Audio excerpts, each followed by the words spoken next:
ماما وہ پینڈو سا ہے، میں اس سے شادی نہیں کرنی، افشاں اپنی ماں سے کہہ رہی تھی۔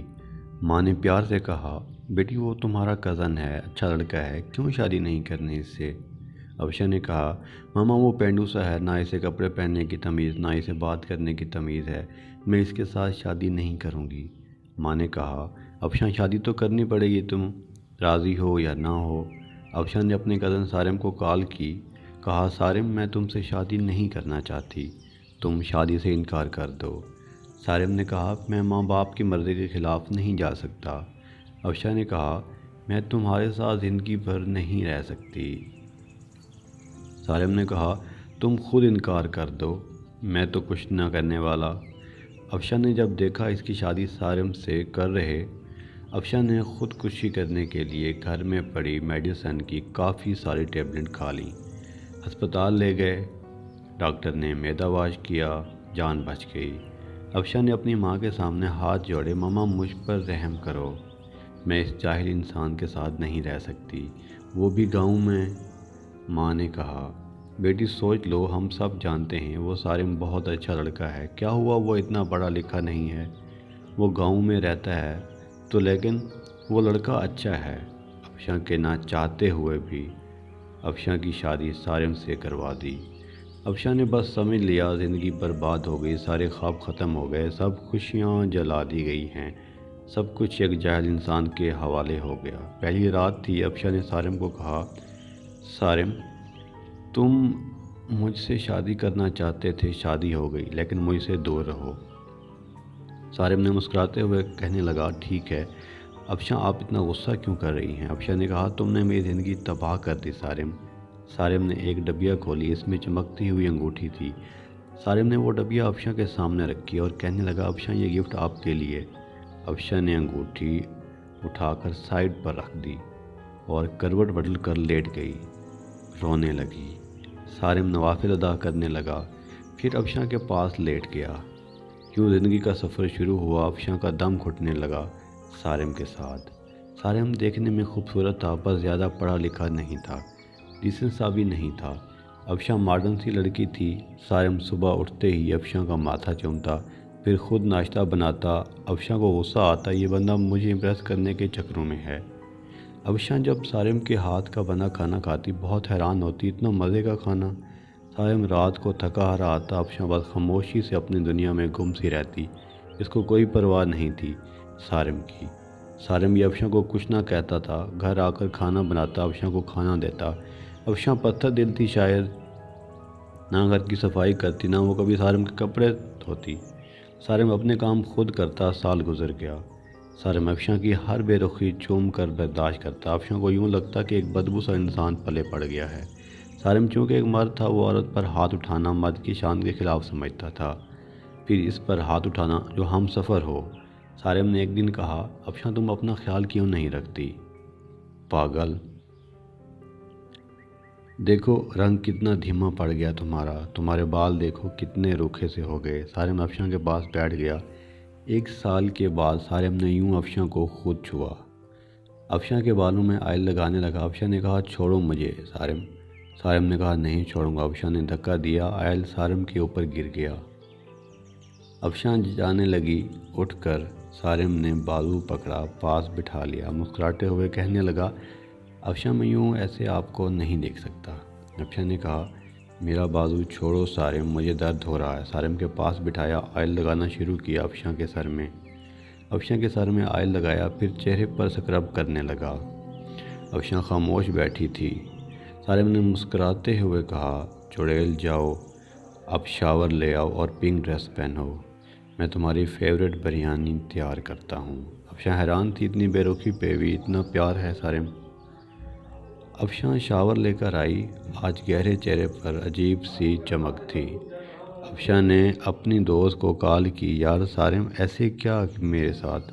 اس کی دوست نے کہا، سارم اچھا انسان ہے، اس کی قدر کرو۔ افشاں نے کہا، وہ مجھے امپریس کر رہا ہے۔ اس کی دوست نے کہا، افشاں قسمت والوں کو ایسے ہم سفر ملتے ہیں۔ اتنے میں سارم نے آواز لگائی، جانے پناہ کھانا تیار ہے، آ جاؤ۔ افشاں مسکرانے لگی۔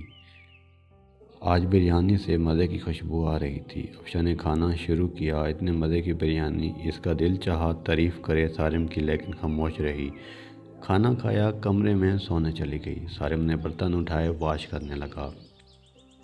برتن واش کیے، سارا دن کا تھکا ہارا بیڈ پر پڑا سو گیا۔ صبح اٹھا، افشاں کو اٹھایا، کہا افشاں میری جان، ناشتہ تیار کر دیا ہے، کر لینا، میں چاہ رہا ہوں، اور آج تمہارے لیے گفٹ لے کر آؤں گا۔ رات کو سارم گھر آیا، ہاتھ میں ایک گلاب سا پھول تھا۔ افشاں کرسی پر بیٹھی ہوئی تھی گارڈن میں، ہلکی سی ہوا چل رہی تھی، شام کا وقت تھا، ہلکی سی روشنی تھی۔ سارم گھٹنے کے بل بیٹھ گیا، گلاب کا پھول افشاں کو دیا، مسکراتے ہوئے کہنے لگا ہیپی برتھ ڈے افشاں۔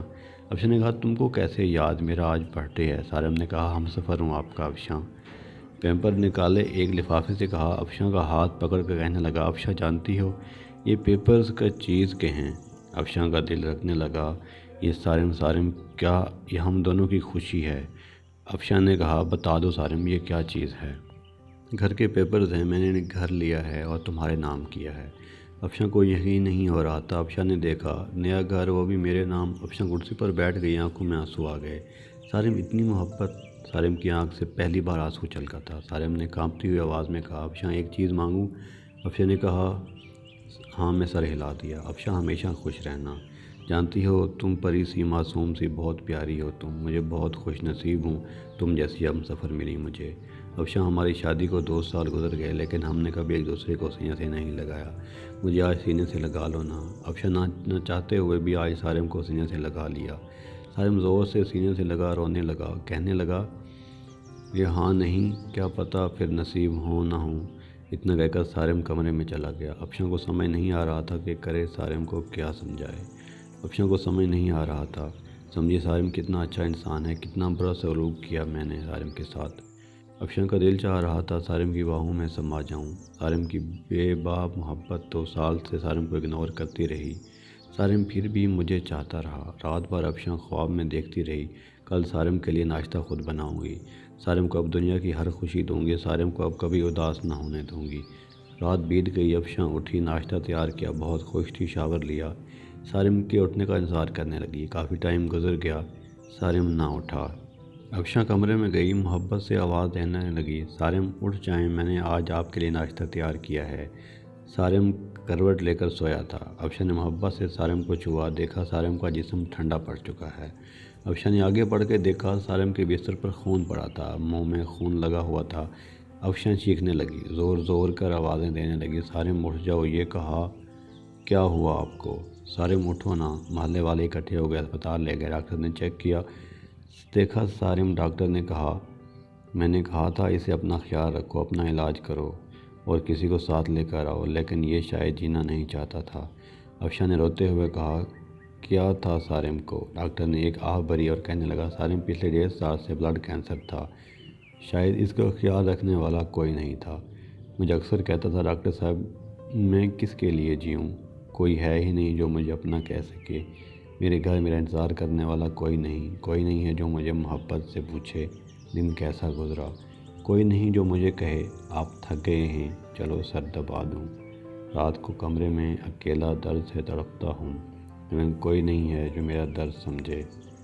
افشاں زمین پر گر گئی۔ سارم یہ کیا کر دیا تم نے؟